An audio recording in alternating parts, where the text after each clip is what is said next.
Good afternoon. I'm Karen Hudis. I'm the producer of this video, which we're now doing instead of in DCTV's offices because they're under construction. Instead, we're shooting this in my home office. I've got a backdrop, which you may have seen in other videos. And we're going to be talking about the series, which I used to call the Network of Global Corporate Control, but that's a mouthful. So we're just going to call it the Black Nobility, since that is who's behind this network that we've been talking about. And I'm delighted to be back with you. You understand that the last video that we filmed live was on December 3rd. And after that, I was in the hospital. And some of you picked up on the fact that I didn't sound so good. I was going to do a patch so that you could compare the way I was to the way I am now. But all you have to do is go back and look at the video on December 3rd, and you'll see that I've largely recovered. And this was a lot of hard work. I was in the hospital for a couple of weeks, and then I was in a rehab place, and I've been tweeting about my experience there. I'll tell you in a nutshell, those people were totally corrupt. The people that rated them as #1 rehab center, that was Newsweek, they're owned by the same people, and that was not a #1 rehab place at all. They ended up stealing my telephone directory. They stole all of my papers, including the paper that proved that they had forged my signature on the contract there. Anyway, I was booted out of there. And what they did then, and I don't want to bore you, but it was personally very destructive. They reported me as missing to the police, and then the police called me up that night, and I said, I'm not missing, I'm perfectly fine. And 4 hours after that, the police went and banged on my cousin's doors like Gestapo, which is what my cousins, how they experienced this. So it was just totally outrageous. They did that to alienate my cousins, but fortunately my cousins are wonderful people, and they're more like brothers to me. And so anyway, that's what I was doing in the last month instead of my videos. But now you see I'm doing videos. I'm doing them under private production. And I wanted to make sure that the people that see my videos know that I'm fine, because some of them were very concerned. I saw in the comment section that they were concerned. So this is to update you. And also, I'm very grateful for your prayers, because they're very important to me. And I realize that it's because of the support that I'm getting that I'm able to carry on. And it's very, very meaningful. I'm going to skip ahead a little bit to tell you that one of the things that I've learned is who we are.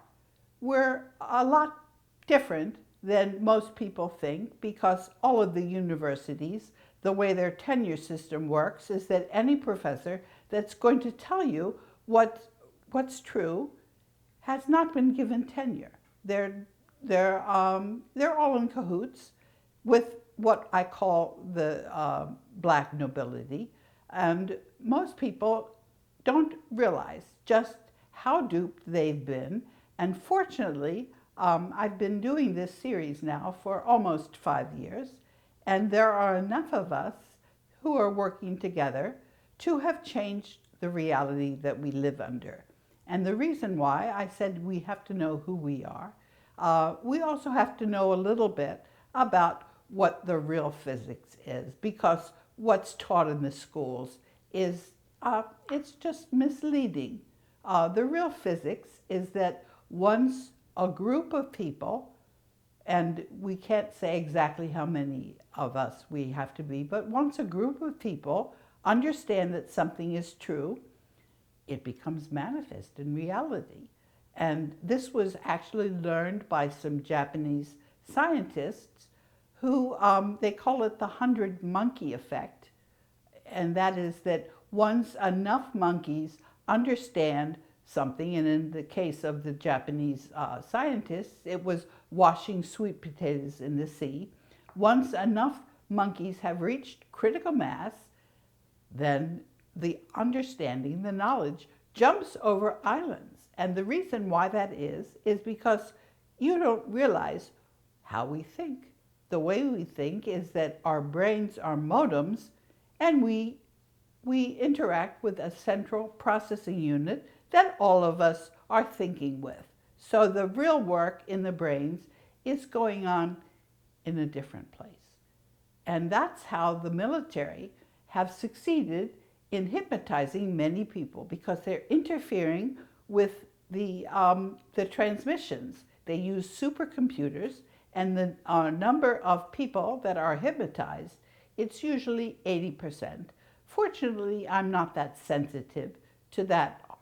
It's called mind control technology. I'm not that sensitive to it, although the way to make sure that you are not picked on is if you talk to 2 or 3 friends who know you very well, and you're going to speak to probably 30 people before you find those 2 or 3 friends. Anyway, if you talk to them and they know you very well, they'll see when you're not acting yourself, and they'll tell you about that.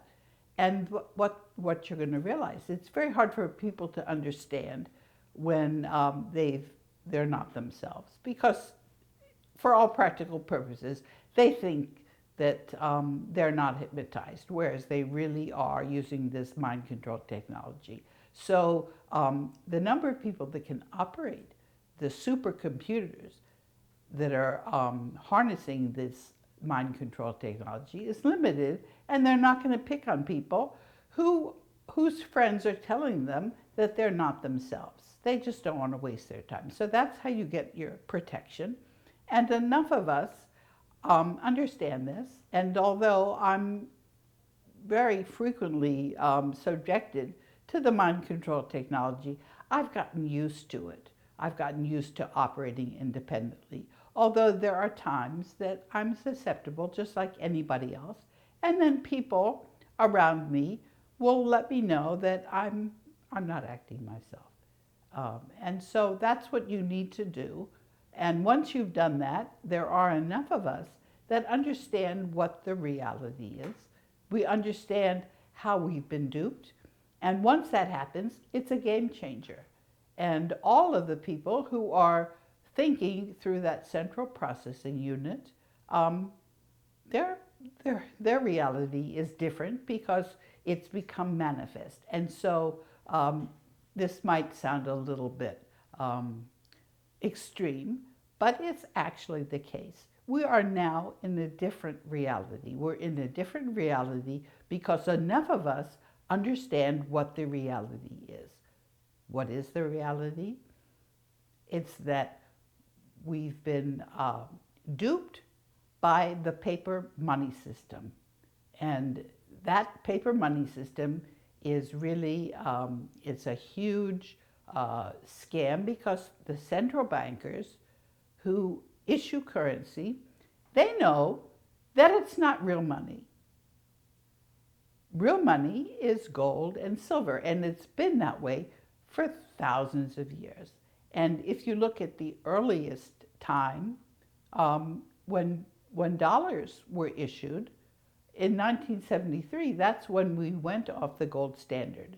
Now, I'm not talking about the gold standard. The gold standard is something which says you take your paper money and you then can go back and get gold. Well, that's not what we're doing. What we're going to do is we're going to take gold and we're going to press it very thin, and we're going to put it in an envelope, and the amount of gold in that envelope is going to be equivalent to the face amount of the bill. This envelope is called Aurum, and we've been in touch with a company that manufactures this, and the technology is there. So that's going to make it very difficult for the central bankers who do not have this gold. We're the ones who have the gold. And who's we? Well, there's a great hero called José Rizal. he came from the Philippines. His lawyer was Ferdinand Marcos, and he rose up through the ranks in the Vatican, and he became something called the Black Pope. That's the superior general of the Jesuits. And he was very powerful, and at the end of World War II, he took the gold that was had been hoarded in the Vatican, and he shipped it off to Singapore, and he stamped it, and he put it in a trust for all of humanity. He called that trust the Proclamation and Declaration of the Gift of Love. And that gold was in a trust fund in the World Bank for 50 years. And the reason why it was kept for 50 years is because there's something called the statute of limitations. This is an ancient Roman concept.